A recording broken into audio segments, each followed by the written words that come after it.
हे दुर्गा माँ, हे ब्रह्म बाबा, तू लोगन के हम बहुत बतासा और बहुत घी चढ़ौले हैं।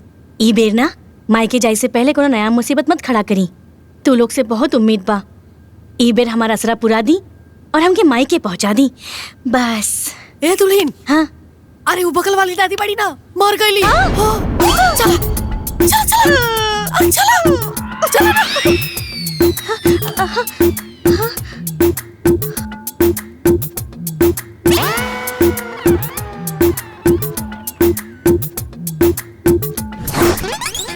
का अम्मा जी कहले रहनी है कि कुछ दिन रुक के मरी है, इतना का जल्दी रहे। अरे एक दिन और रुक जाती तो हम अपन मायके में रहती ना। किस्मत है फूटल हमार।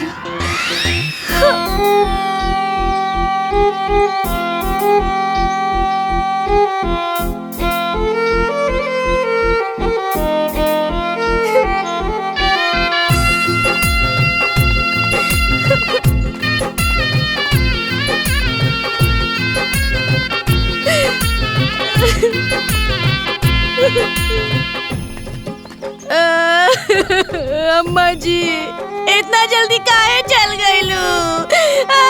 चुप हो जा बिटिया, इतना दिन तक जीनी है ना, अब उनकर जाए के समय हो गए रहे तक का कर सकेलो। अब इनका के का बताई कि हम ही बुढ़िया के मोला पे ना अपन मायके ना जा सकेनी, यही से रोवतानी। अम्मा जी काहे चल गईलू रे? अब बोला इतना अर्जेंट में हमके फोन करके काहे बुला लेना लोग? पंडित जी वो कहा है ना कि जब भी हम घर से मायके जाए खातिर निकले नहीं तबे कोनो ना कोनो समस्या हो जाला और हम मायके ना जा पावे नहीं। तई समस्या के कोनो समाधान बताई ना। समस्या का समाधान? अरे हम कैसे समस्या का समाधान बताई हैं? अरे हम है पंडित आदमी, अरे हम पोथी पत्रा बाचीला, शादी ब्याह कराइला। इस समस्या का समाधान भाई देखा, इस समस्या का समाधान ना रामायण में लिखल है, ना ही महाभारत में लिखल है, ना ही कोनो वेद पुराण में लिखल है। भाई इस समस्या का समाधान हमारे पास ना, हाँ। भगवान के पास वही समस्या का समाधान।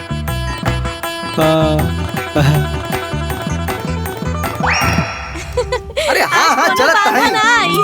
हाँ जाओ गुड़ चले तानी। हाँ खुश रहा खुश रहा। बाबूजी चलिए। ए दुल्हन आराम से। हाँ जी टोका टाकी मत करी, हम अपन ख्याल रखब, हम बढ़िया से पहुँच जाए। हाँ जा चले तानी। प्रणाम। चली जी। हाँ वो चला थी।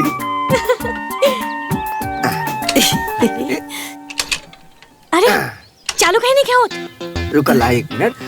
हे भगवान, आलतू जलालतू आई बला को टालतू, आलतू जलालतू आई बला को टालतू, आलतू जलालतू आई बला को, आलतू जलालतू आई बला को टालतू, आलतू जलालतू आई बला को टालतू, आलतू जलालतू आई बला को टालतू, आलतू जलालतू आई बला को टालतू। चलो हो गई। ठीक है। आलतू जलालतू।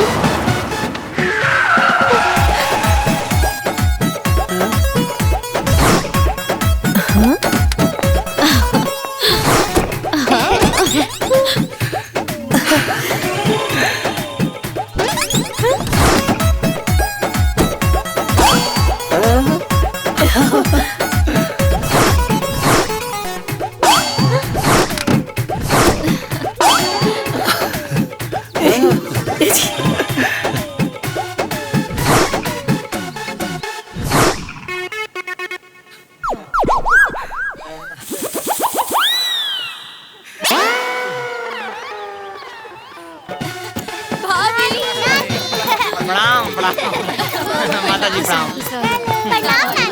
बाबूजी प्रणाम। रवा लोग अचानक से यहाँ सरप्राइज कैसा लागल हमने के देख के? हाँ दीदिया के फोन आइल है कि जीजा जी के छुट्टी मिलल बा, आ लगल जीत करे। ता हम सोचनी कि इतना परिवार में रहे के ऐसा मौका कहाँ मिली। ता हम अपन परिवार लेके चल। अरे बाकी रंजली ये बतावा तू बैग उग लेके कहाँ जात बाड़ू? अरे दीदी हम मायके जाता नहीं। मायके? हमनी के अपने मायके आइले जा, आ तू अपने मायके जेबू? मायके के छोड़ा आ चला हमनी के नाश्ता पानी बनावा। दीदी बहुत दिन के बाद जात रहनी है, जाए दी।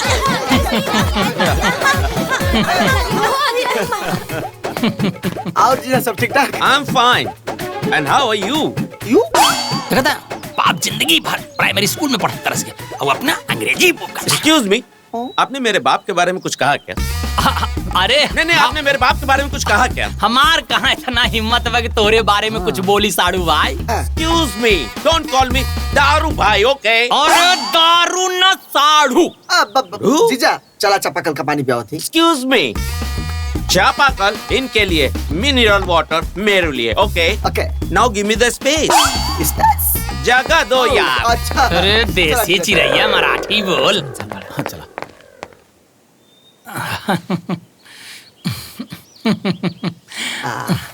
जीजा What is this?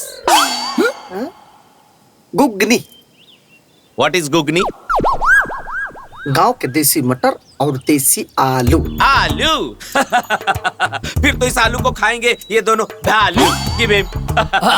का है ना कि साड़ू भाई के डायबिटीज बा, शुगर। No diabetes. Okay. ओके Okay. सुने इसको लीजिए जीजा जी। Wow. हाँ कलरफुल। किस बगीचे का फूल है ये? नहीं ये फूल नहीं, चिप्स। चिप्स? ऑयल में फ्राई किया होगा। शुद्ध सरसों तेल। तेल? फिर तो है ये इन दोनों का खेल। Give him. छोड़िए उसको और ये लीजिए देसी गुड़। Good. I don't like this good. घर में स्वीट है तो स्वीट लेकर आओ, नहीं तो रहे। अभी खाएं, साजी के मिठाई भी आ जाएगी। No problem. Till the evening. बाप बूढ़े बिन तरस के मर गया, ये कहीं स्वीट कहीं। ओए, ये मेरे बाप के बारे में फिर से कुछ बोल रहा था। नहीं बाप के बारे में। साड़ू भाई इतना कहाँ हमारी हिम्मत बा कि आपके बारे में कुछ बोला। नहीं ऐसा लगा कि बाप के बारे में कुछ बोल रहा है। अरे ना अब बाप पे नहीं हाँ। ईपी पानी। वेट। मिनरल। अब अरे गांव के शुद्ध मिनरल वाटर है। ओके शुद्ध पिया। मिनरल शुद्ध। ओके पिया। चापाकल के जल मिनरल बोल के पिला देनी।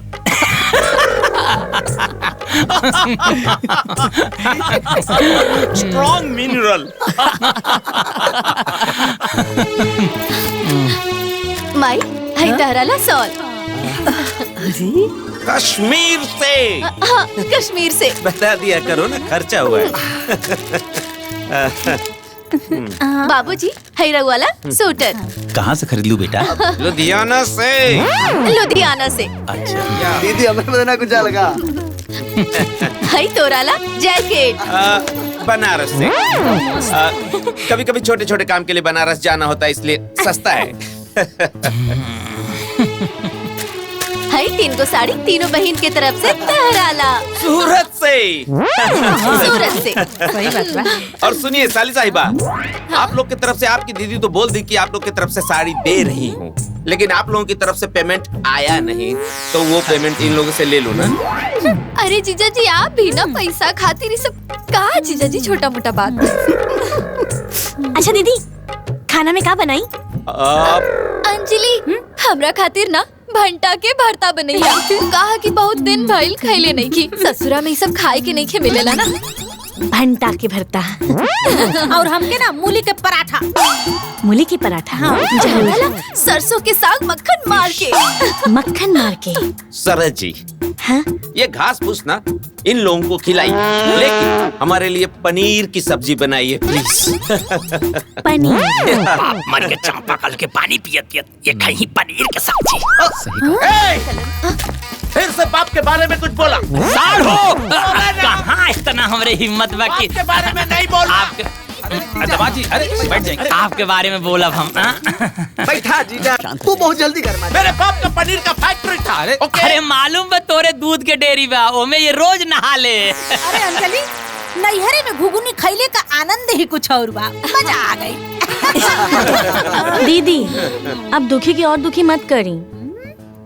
अरे दुल्हन ये दुखी उखी कल छोड़ा, जा जल्दी जल्दी जौन जौन लोग बोले बना बना के ले आओ। जा जी अम्मा जी। जा जा।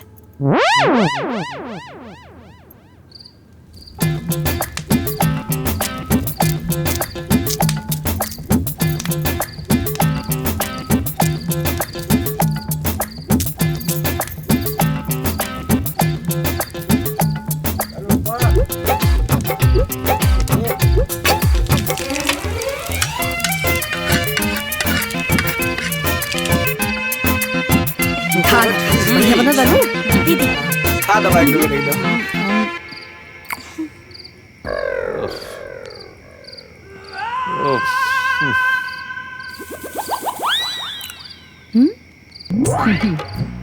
सरहद जी, हमने आपको पनीर की सब्जी बनाने के लिए कहा था। ये आपने क्या बनाया है? ये तो तेल की सब्जी है, तेल की सब्जी। कबो कबो चलेला। ऐसे कैसे चलेगा? 12 केजी घटाया मैंने विदाउट तेल। मैं अभी ये तेल पी लूं और 12 केजी बढ़ा दूं? नहीं, बोलो बढ़ा दूं? मुंह कितना मोटा है, लोढ़ा ही होए। तुम लोग क्या बीच में खुसर फुसर कर रहा है? क्या बोल रहा था ये? नहीं, आप बताओ क्या बोल रहा था ये? हमने के इतना हिम्मत कहाँ जे हम रउआ के बारे में कुछ बोल सके नहीं। अरे हमने तो खाना के तारीफ करत रहनी। अरे वो कहा ना कि सराज दाल बड़ी टेस्टी बनौले वाले ने। हाँ सही। नंदोई जी यस।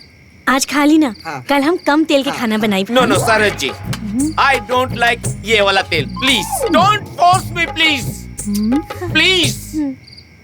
बाप चपले जीवन भर तेले के तरकारी इनकरा के हो जाता तेल से बीपी के बीमारी। यू फिर से बोला, फिर से बोला। बैठा काहे अरे शांत हो जाए सारू जी। खाइए ना बिना तेल वाला सरसों का साग। नो, अरे यार हर बात पे ओए ओए करते रहते हो। बिना तेल वाला साग है, बिना तेल वाला। हाँ खाएगा खाई बिना तेल बहुत अच्छा बा। इनफ। पागल बनाई देवे। ओके, नाइस। बढ़िया बा। बढ़िया से खा। अरे अंजलि, तनी नमक लिया बता, चुटकार नहीं खिलागत। लियो लियो ले। अरे सराज मिर्ची ला दी, तनी तीखा कम बा।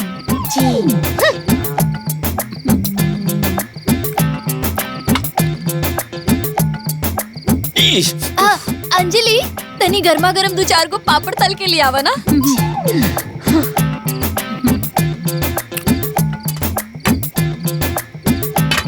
सरहद जी हाँ? तनी अचार मिली का? हाँ, ले आई तनी। फैंटास्टिक। सुनो ना, चावल ले लेवा तनी सुनो।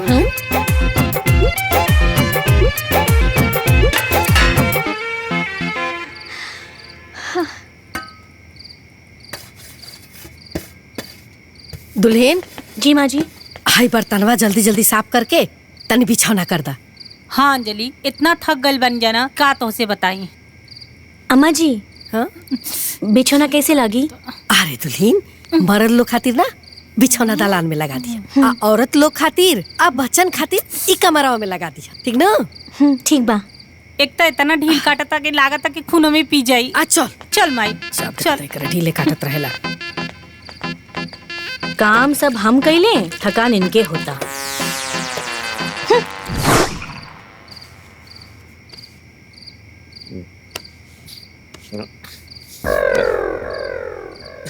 अरे यार, हमको यहाँ नहीं सोना हैं? काहे? मुझे ये घास फूस में नहीं सोना है। देखा जिंदगी भर बाप ही पुअरा पर सुत्ता सुत्ता तुम्हारी गया। आये करा के घास फूस बोलाता है। बाप पे मत जाने रे, बाप पे मत जाना। ठीक साड़ू भाई, बाप ने जब सुत्ता नहीं, हमको ये घास फूस में नींद नहीं आती। हमको एसी चाहिए, एसी ओनली। अरे इतना पाला पराता और नाक कान मुंह बांध के लुक बनौला देसी और सुती जाके एसी में। क्या रे, यही वही क्या कर रहा है? हाँ? तुम सुतो, मुझे एसी चाहिए। अरे दामाद साहब जी रहुआ चिंता ना करी, हम व्यवस्था करत हाँ, हई। कीजिए। ए बिमला, पर बबुआ तनी खोल तो दरवाजा। देखी ना जी के बा। आते दरवाजा खोल बे। अम्मा जी खोल। अरे का भाई? ए बेटा, तनी अपना बड़का जीजा खातिर ना अपन रूमवा दे दे सुते खातिर।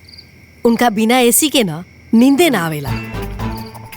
अच्छा बड़का जीजा के आवाज जीजा सुनता ना, आवाज चला करूंगा।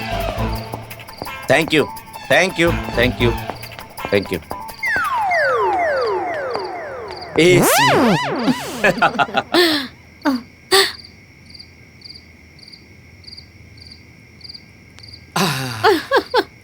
अब मुझे ना चैन की नींद आएगी। काजी राउत जी पगला है का? जाड़ा में सब लोग हीटर में सोते ले और इनका के एसी चाहिए और इनसे बड़ पागल तो रहुआ है। चलो चलो तुम इधर चलो, मैं इधर सो जाता हूँ। रउआ अकेले सुती, हम जाता नहीं माई बहन जोरे सुते, ठीक बा? Why? अरे नहीं घर में अकेले सुतल जाला। ये किस डॉक्टर ने कहा? आई आई आई, अरे हम कहाँ जाए? Thank you. Good night. 10-15 दिन बदे आना, मैं एडजस्ट कर लेना। हम कहाँ सुती? अब चल जाना, दीदी दिख लगा रूम हम सुतरा, हम बाहरवा सुतरा थी।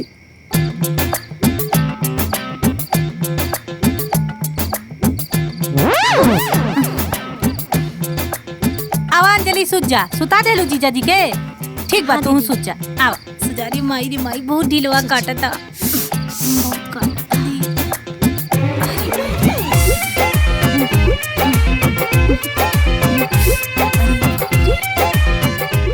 बड़का सिम सुती।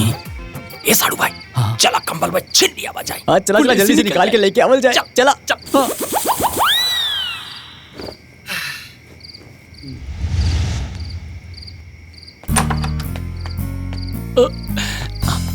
साड़ू भाई की नींद पड़ा था बेसी, और साड़ू भाई के सूते के चाहिए एसी। आराम से।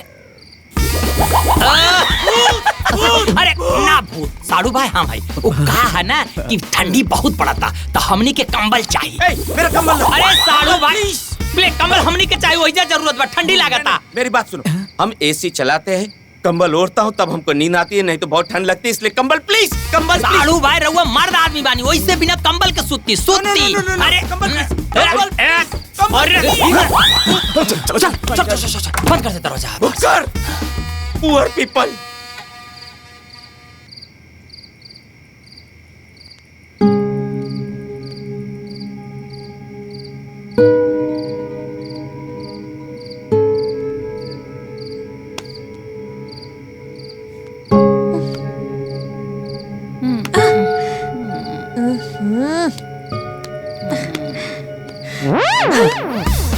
हे भगवान, कल से हमरा कपार में भी ढील आई का? अरे हमारी बिटिया कैसन बाड़ू?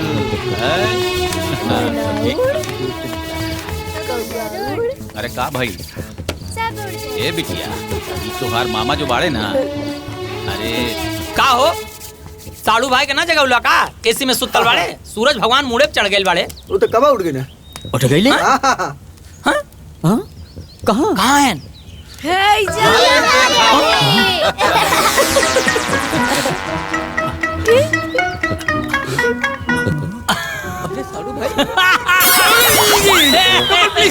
कंबल प्लीज, कंबल प्लीज, प्लीज कंबल प्लीज, कंबल प्लीज। अरे यार कंबल प्लीज, प्लीज कंबल, नो कंबल प्लीज। अरे साड़ू भाई, थोड़ा इनका ठंडी उंडी न लागे, इनका बढ़िया चाय मंगाओ, खरे में से पियावता। नो नो अंजलि, तनी मरी चांदी के चाय ले आता है। हाँ लाओ गरम गरम। अरे यार अभी हम चाय नहीं पियेंगे यार, क्योंकि अभी हम ब्रश नहीं किए हैं।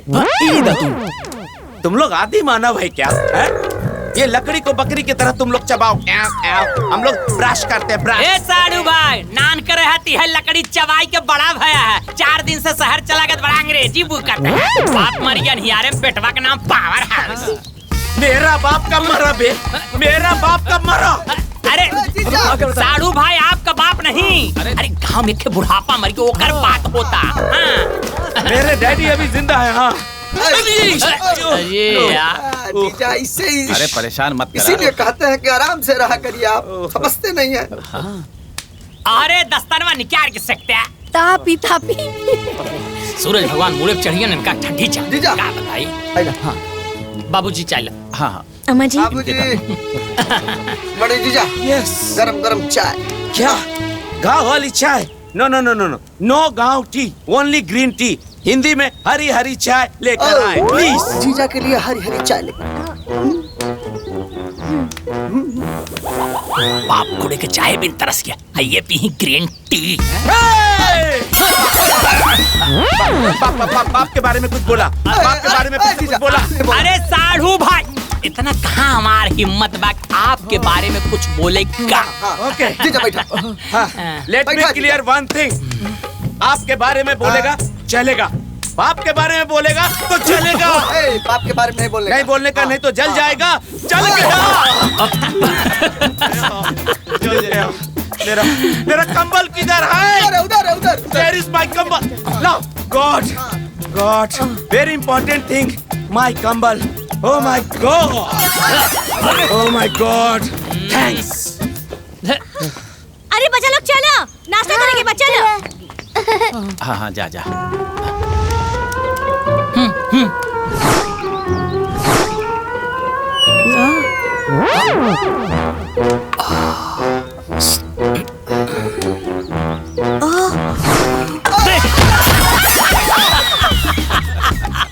You idiot!